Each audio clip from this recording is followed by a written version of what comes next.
sun shines bright as it moves across my face. I feel the light. Welcome to part 4 of our screencast series, where we'll be looking at installing and configuring the Camelot Amazon integration for Magento. In this chapter, we'll begin to prepare the product data for submission to Amazon by using two mapping tools available to us: category mapping and field mapping. If you have not watched the previous chapters in this series, please consider doing so, as we will be assuming that you have already used the module and have already linked it to at least one marketplace within this chapter. Mapping allows you to use one setting for all products of a given type. First, let's use mapping to draw across the products within our Magento categories into the available categories on Amazon using the category mapping tool. To access this tool, visit the Amazon menu, then hover over the marketplace you linked with Magento earlier, then hover over one-time setup, and then choose category mapping. The screen that loads will remind you of the Manage Categories screen within Magento. Category mappings are inherited, meaning that if you sell one type of product, you can set up your root category, and this will apply to all products in all categories below this level. Now, in practice, you may need to set up multiple mappings, but you should find the inheritance useful as you begin to work through your categories. So let's begin by opening a category in the left-hand column. On our demo store, we have an electronics category with 3 children: cell phones, cameras, and computers. Now, cameras and computers have further children categories, which we'll explore next. Clicking on cell phones will reveal the category mapping screen itself. You will see a listing of all available Amazon categories, and let's now filter the relevant categories for our cell phones on Amazon. To begin with, we'll choose consumer electronics from the category drop-down and press search.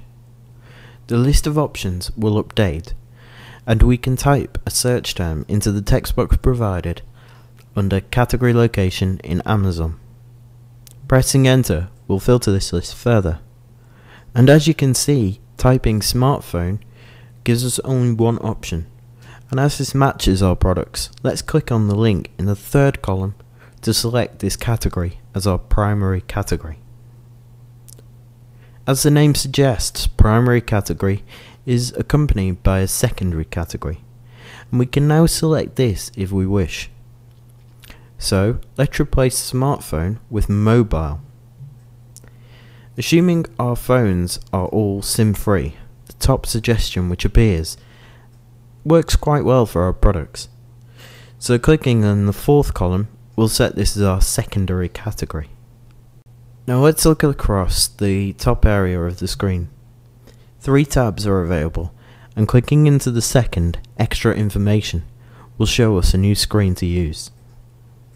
The first setting on here, item type, tells Amazon the general type of product that this is.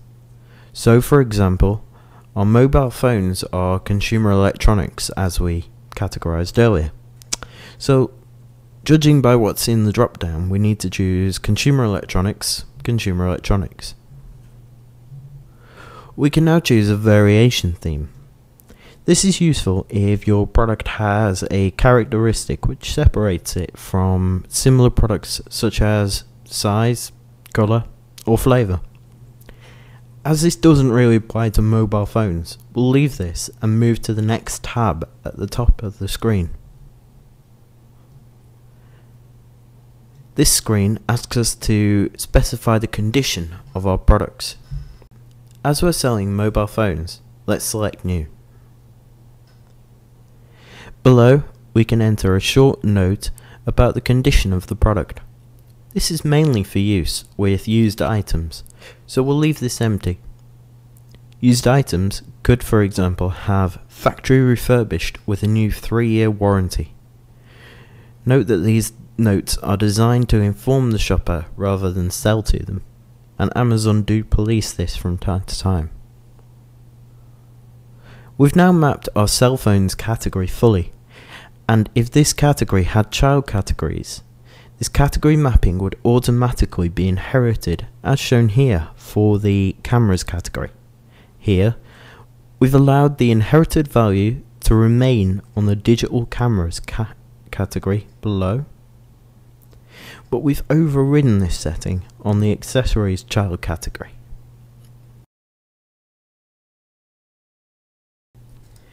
If you're unsure of how this works, please feel free to try different settings. You can remove mappings from the category on Amazon tab at any time, and experience is often the best way to learn.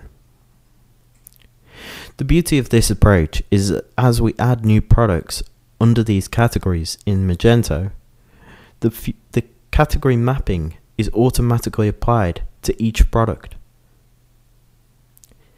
Now that we have told the module that some of our products are cell phones, let's move on to the second of the one-time setup screens, field mapping.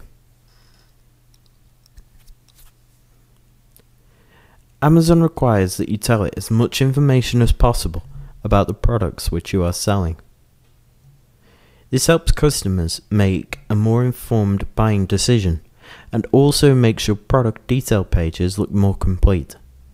As a Magento user, you may well have spent a long time entering information into Magento about your products, and field mapping allows you to avoid repeating this task by pulling information from your products onto the fields of information required or desired by Amazon. To access this tool, visit the Amazon menu and hover over the marketplace you linked with Magento earlier. Now hover over one-time setup and then choose field mapping. On the screen that loads, you will see a page that will remind you of the edit product screen within Magento. However, instead of form fields, you will see not mapped and buttons to the right of this marked select attribute and enter attribute code.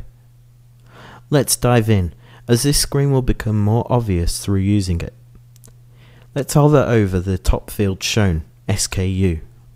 A tooltip will appear and show you the Amazon guidelines for this field. SKU, however, should be an obvious place to start, as you'll most likely know the meaning of this field, and Magento uses these SKUs. So let's click Select Attribute. A drop-down listing will appear of all of your Magento product attributes. Double-click on this to open it and then close it. Then type S, then K, then U. You should see SKU is now selected. Click Save where the Select Attribute option was previously. After a few seconds, you should see the text Mapped to Attribute with Code SKU appear. Amazon will now know the SKU for all of your products. You never need to set this again, as all future products you add to the system will use this mapping to send through to Amazon. Let's click into the Description Attribute tab and repeat this process a few more times so we're clear. Title should contain a short title for your product according to the Amazon tooltip. So let's find the attribute containing my product names. Done. Description? Well, I don't need the tooltip here. Done. Search terms. Well, I entered these in the meta keywords field when I was setting up my products, so I know the attribute code for that one actually. I'll click on Enter Attribute Code and let's type meta underscore keywords and click Save. Done. You can hopefully see from this how easy to set up field mapping is. As we set up some of our products as mobile or cell phones earlier, the tabs down the side of the screen also allow us to field map fields for consumer electronic products. Some of these options won't be relevant to our product, but you can see the level of detail that Amazon allows you to enter about your products. And the general rule of thumb is that the more detail you enter, the greater your search result exposure will be. This completes the setup of our mappings. We've now saved ourselves a lot of time when adding new products in the future, as this process should only need to be repeated when new categories are added to Magento. And even then, remember that they will inherit values from their parents, so you may not need to use this process again at all. In the next chapter, we'll move on to the Select Products to List screen and begin to choose the products we wish to sell on Amazon. We'll also explore the Find Products on Amazon wizard, our innovative tool for finding products already sold on Amazon. The sun shines bright